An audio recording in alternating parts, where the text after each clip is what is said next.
All right, guys, we're back for round 15's review, the final of the bye rounds. Thank God they're gone. Hopefully by next year the AFL does something to remove them. Everyone knows it should only be 1 week. But yeah, 1889, not the worst considering I intentionally tanked this week. I did drop in rank 500, but buys are over now, so now it's just all about gaining rank. Team's basically done. We'll see how it goes. But honestly, if you're outside the top 5k, I reckon you're kind of playing for leagues at this point. But yeah, not the worst week ever, considering I was tanking. If I had actually played for this week, I think I would have got 17 on field, whereas I actually got 15 or 16, something like that. But yeah, we'll get into it. Dacos was super good. Was floating the captaincy on him. The reason I went off it is just because I found he was starting on the bench. Wasn't a fan of that. Stewart, 111. Geelong looked really good against Melbourne. Definitely looked like they could be back. Maybe it's a bit too early, but they looked real good. Adelaide should have won the game. I had the captaincy on Dawson. Oh, I'm so mad about this one.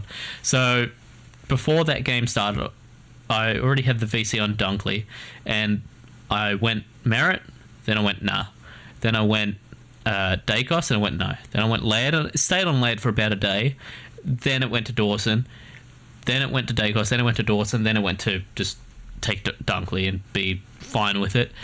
It should have been on Dawson, though. I was really... I was feeling like 130. I didn't expect basically 150. But yeah. Can't get them all, though. It's whatever. Will Day.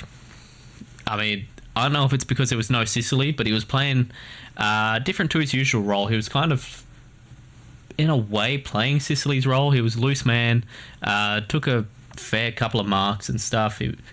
I don't know about kick-out numbers for him. I didn't catch that game completely. Let's just have a quick look.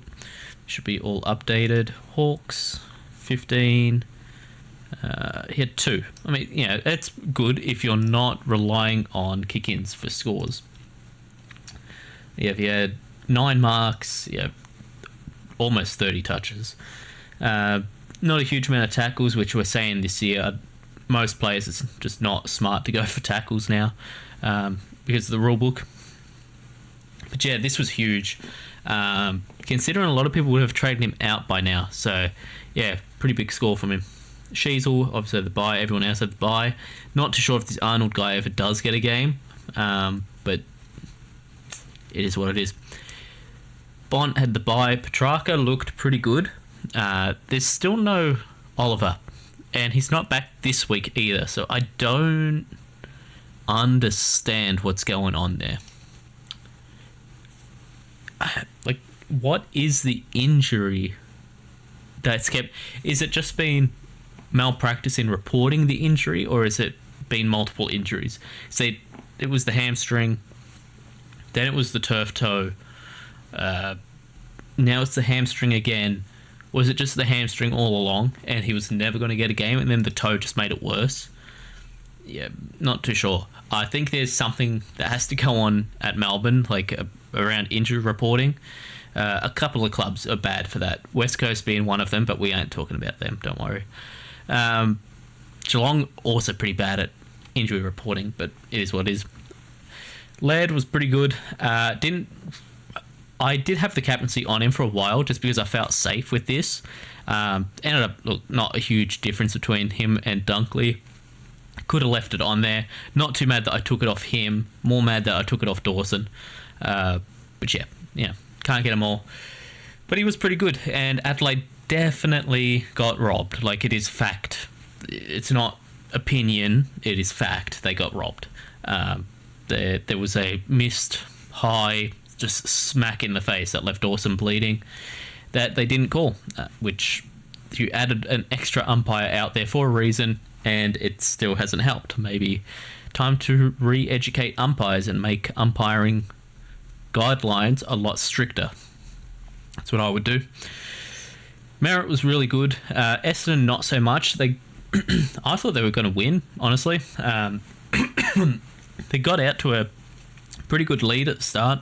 I thought they were just going to ride it home, and maybe Freo were just not there this year, but Freo came back, and Essendon just couldn't keep up. But Merritt, Brayshaw both had pretty good games. It was good to see like two really good midfielders go at it. Neil was pretty good, just not as good as Dunkley. I think last 2 weeks Neil has shown like he is still that guy. Even though there's a big difference between 140 and 114, but if you watch the game, you can see that he's still got it, right? He's still one of the better players in the entire AFL.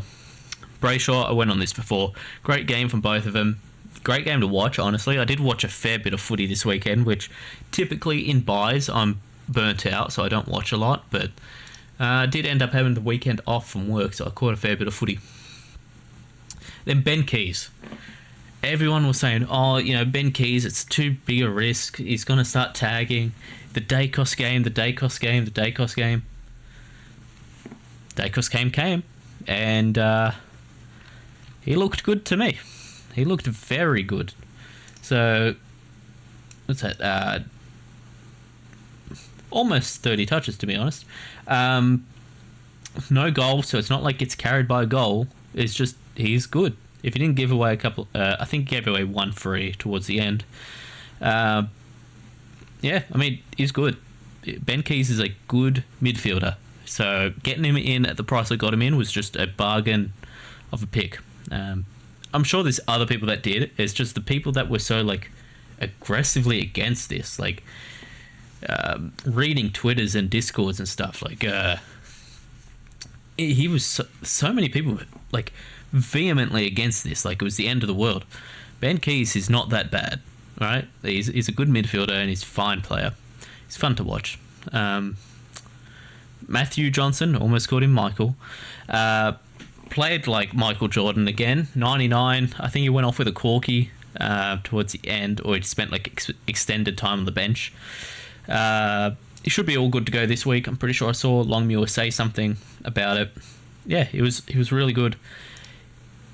These two good 90 scores have came from him playing a lot of midfield time.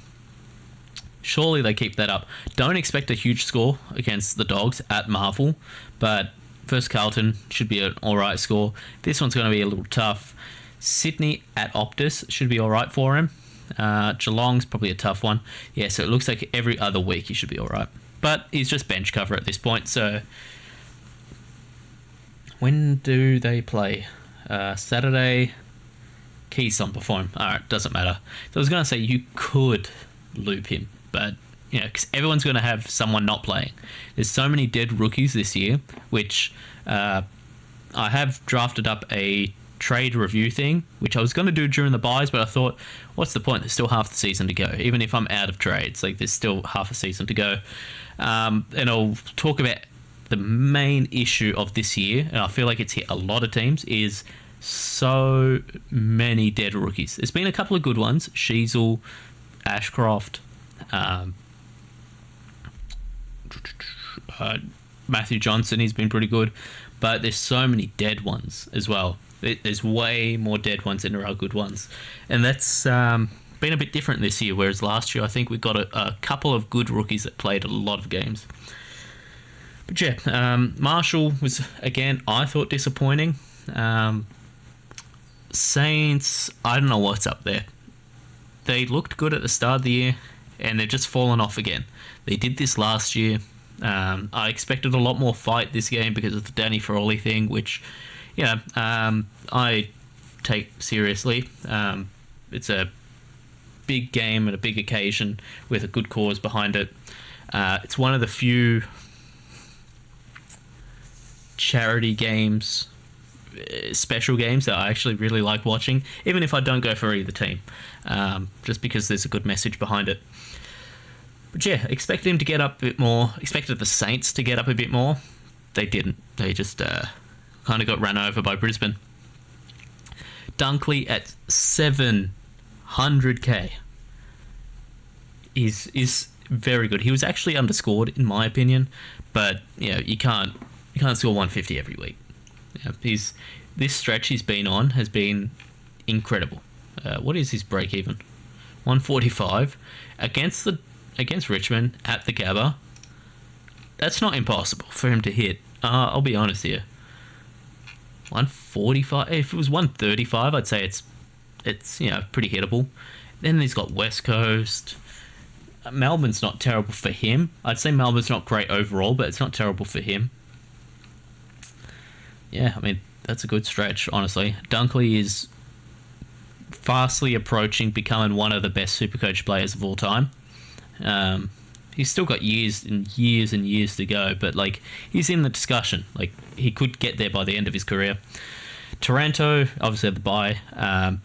Errol Goulden, absolute like demolition job. They played against like the under 18s. I mean, they basically had a bye this week. Yeah, great game from all of Sydney. That every like line stepped up, not Supercoach wise, but like actually playing. I don't think Lloyd scored too well, which is probably a big thing because a lot of people have him. What am I doing? Yeah. What did he score? 83. I mean, 83 is not the worst ever considering the game. But yeah, I mean, it's not going to happen every week. They're not going to win by 170 points every week. Who they got this week? Sydney, Geelong at the SCG. That's not a bad game for him. I think if you've got Lloyd, you're all right with that match because Geelong will bring it. And then, yeah, we've got a 102k rookie that actually scored, but basically scored nothing. I didn't even notice he played. Yeah, no trades this week, only 2 left. Team's done, right? So it's done. Ben Keys, M8, done. This is the most scuffed finished team I've ever had. So Will Day is definitely not a D5 player. He's a D6. Sheasel, probably an F6 type of player. Himmelberg, you want to be looping with someone. Keys, you really want to be looping with someone because there is all chance that he does go back to being a tagger. But I mean, this midfield looks all right on paper, to be honest. Bont is one of the best players of all time. Petrarca is very good this year with and without Oliver. Laird is an all-timer. Merritt has been good the last 2 years. He's really hit the home stretch pretty good. Neil, one of the better players in the AFL. We'll see how he goes all time. Brayshaw, this one's a bit... I mean, he's scoring good, but I feel like I could have got better. I feel like this should have been Libba, but it is what it is. What is Libba averaging? We'll have a look into it. Yeah. Why do I do that? I do that every time. Average of 117. I'll have to go back that week and see, but I think this should have been Libba. Yeah. Then Tom Green, I guess everyone started him, so I'm not too upset that he's kind of falling off a little bit. Like it's like one good score for every 2 to 3 bad games. Yeah, 2 bad, 1 good. 3 bad, 1 good. Is what it is.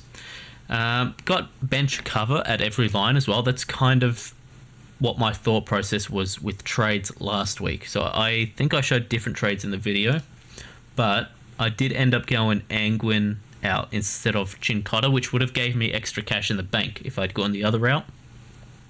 Ended up going this one because it gives me cover on every line. Chincotta should play most games. Johnson will play every game he's fit for, and then these bums can't drop him, right? They're already playing the under 18s team, not even under. It's under 15s team. You know, they are terrible. They're allowing cricket scores against them. Come on. Yeah. He can't get dropped. It got a bit of DPP movement through Sheasel, Himmelberg. Two trades, which means Johnson plus anyone will get me to a premium player. All right, like worst case scenario, Himmelberg doesn't work out. Well, that's 300k, almost 400k. I can get in someone that's on the 600k bubble, which there's a fair few of. But yeah, now that we're in the second half of the season, these videos should start going a little bit faster instead of being the like half-hour marathons that they have been. Yeah, I'll see you all next week. Let me know how your teams have gone, how you went throughout the buys, how many trades you have left. And yeah, see you all next time. Tasty out.